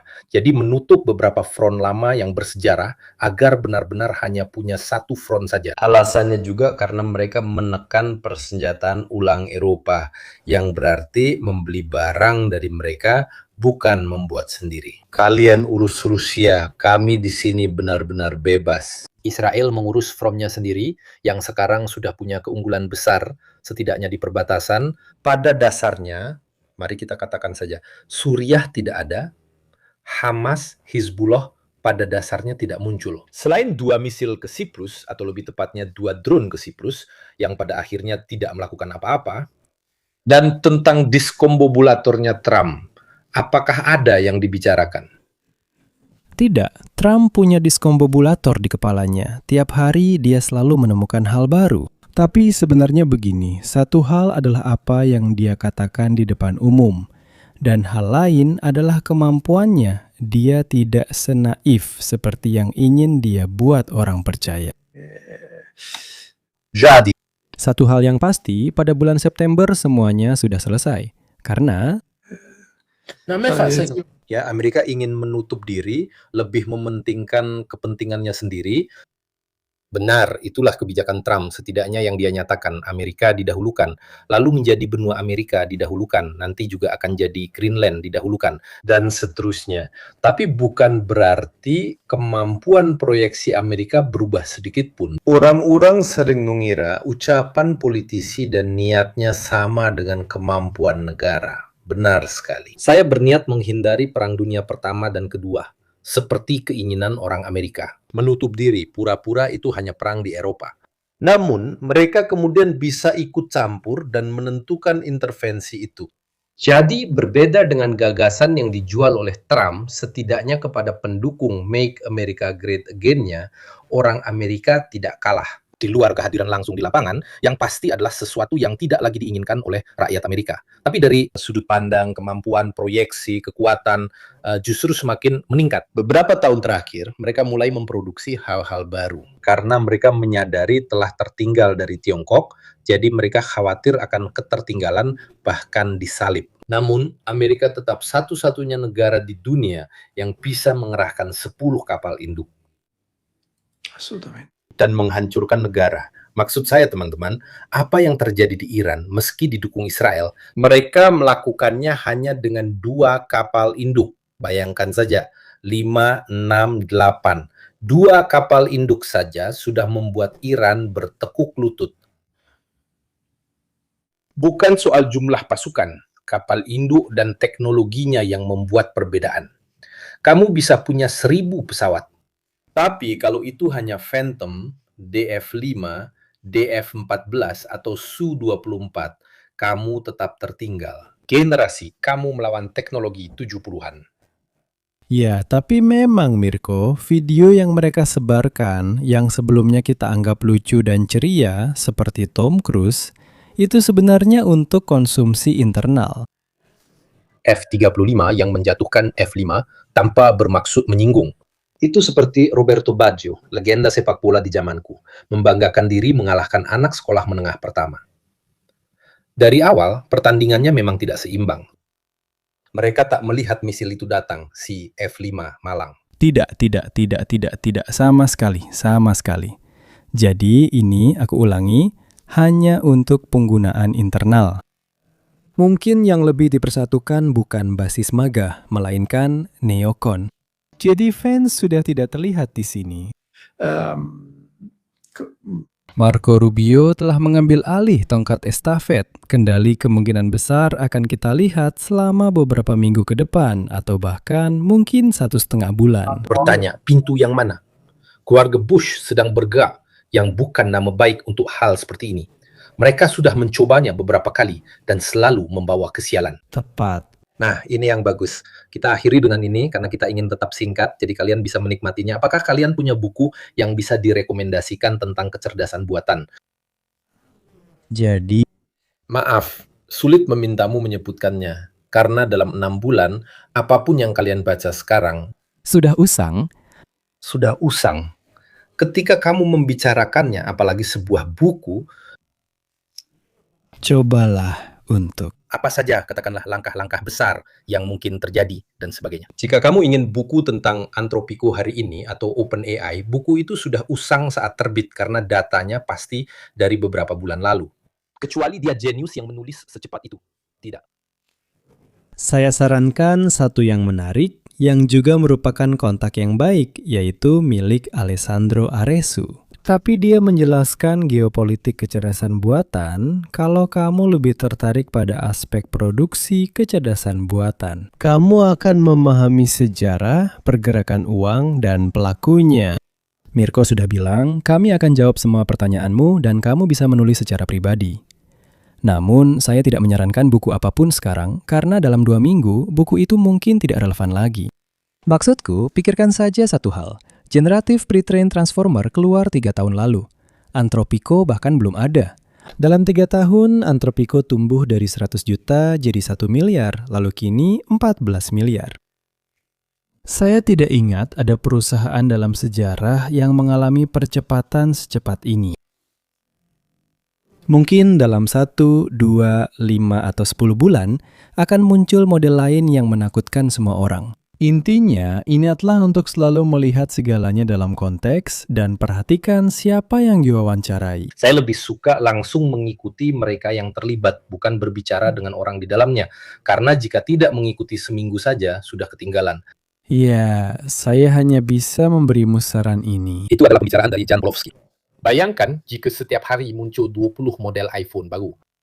Benar-benar, saya bisa memberikannya. Mungkin yang ini memang layak untuk diberikan. Bagi menjadi 2 kelompok, mereka yang ingin menakuti dunia, tapi dengan data yang konkret. Jan Polowski, Ilya Sutskever, yang menciptakan Generative Pre-trained Transformer, Geoffrey Hinton, peraih Nobel. Mereka adalah orang-orang yang sedikit menakutimu dengan menunjukkan skenario katastrofik. Mereka menakut-nakuti dengan membuatmu berpikir. Mereka bilang, lihatlah skenario ini, dan pewawancara akan menyelesaikannya. Tapi tidak bisa dilakukan begini dan begitu. Lalu dia menjelaskan, tidak, kamu sedang berilusi. Pembicaraan terkenal tentang 20 ponsel itu, bayangkan jika perubahan sebanyak 20 ponsel terjadi sehari. Kamu tak akan bisa mengikutinya. Ini tentang masalah prediktabilitas, di mana pada titik tertentu kita tak dapat mengikuti evolusinya. Dia sedang berbicara tentang tingkat superintelijensi. Kamu tidak bisa memprediksi sesuatu yang secara manusiawi tidak mampu kamu hitung. Kamu tidak bisa memperkirakan semua variabelnya. Dia mencontohkan, pernahkah kalian melihat film fiksi ilmiah tentang superintelijensi? Tidak, sebab jika kita bisa menggambarkannya, berarti kita yang menciptakannya. 3 orang yang saya sebut tadi melihat dari 2 sudut pandang, yaitu keamanan dan sisi filosofis. Kamu bisa melihat potensi negatifnya, tapi juga dapat mengetahui potensi ilmiahnya. Untuk mengetahui arah kita, ikuti Demis Hassabis dari Google DeepMind, peraih Nobel Kimia 2024. Ikuti Fei Fei Li yang merupakan seorang profesor di Stanford, seorang Tionghoa, selain itu juga menikah dengan orang Italia, sangat hebat. Dan ikuti juga sedikit tentang apa yang sedang dilakukan pada robot. Tapi, seperti kata Mirko, jangan ikuti robot yang membuatmu. Tai Chi, Coba ikuti kemana perkembangan robot industri dan juga robot otonom akan berjalan. Lihat juga apa yang dilakukan oleh Boston Dynamics. Intinya, cari informasi yang kredibel untuk saat ini, buku-buku yang bisa menjelaskan, mungkin bukunya Alessandro Hareso. Itu menarik, dia menjelaskan sejarah, geopolitik, tapi sisanya berubah dengan sangat cepat. Tulis kapan saja, sebisa mungkin kami jawab. Jika tidak, kami akan tanya ke chat generatif pre-trained transformer dan membalasmu. Mirko, ada sesuatu jadi? Tidak, saya terlalu panjang. Jadi para hadirin sekalian, saya mengucapkan terima kasih kepada kalian semua yang telah mengikuti kami. Uang tidak kalian butuhkan, saya masih membutuhkannya. Gunakan sekarang, karena sebentar lagi akan menjadi tidak berguna. Ini juga bisa jadi alasan tambahan jika kalian percaya pada hal seperti ini. Setelah itu, saya belum tahu apakah Selasa saya akan siaran langsung tentang Iran, tergantung situasinya. Jika sudah selesai, melaporkan serangan X atau hal semacam itu kurang menarik. Juga karena 20 sistem peluncur dihancurkan. Jika tidak ada peristiwa besar, saya akan coba memberi pembaruan soal Ukraina. Karena kita agak tertinggal dan ada hal yang belum terjadi. Ukraina telah menyerang 4 kapal Rusia. Mereka menyerang sebuah kapal gas Rusia di dekat Malta. Intinya, ada juga hal-hal yang tidak terjadi di sana, tapi semuanya jelas disembunyikan begitu saja. Melihat kejadian di Iran, jadi tergantung seberapa parah situasi perang antara Iran, Israel, dan Amerika Serikat. Saya akan melakukannya Selasa, membahas Ukraina jika tidak terlalu banyak. Kita akan kembali bahas Iran mungkin Kamis atau Jumat. Kami juga menyiapkan hal lain bersama pengacara Atom dan Aldo Giannulli terkait potensi nuklir dan lainnya melalui berbagai studi. Tapi apa yang sedang terjadi sekarang mengambil alih segalanya. Jadi ya banyak hal seperti itu. Terima kasih kepada Ivan, belajar sedikit, ikuti hal-hal ini dan kita mungkin akan bertemu hari Selasa. Terima kasih banyak kepada semuanya, selamat malam dan selamat beristirahat untuk semua.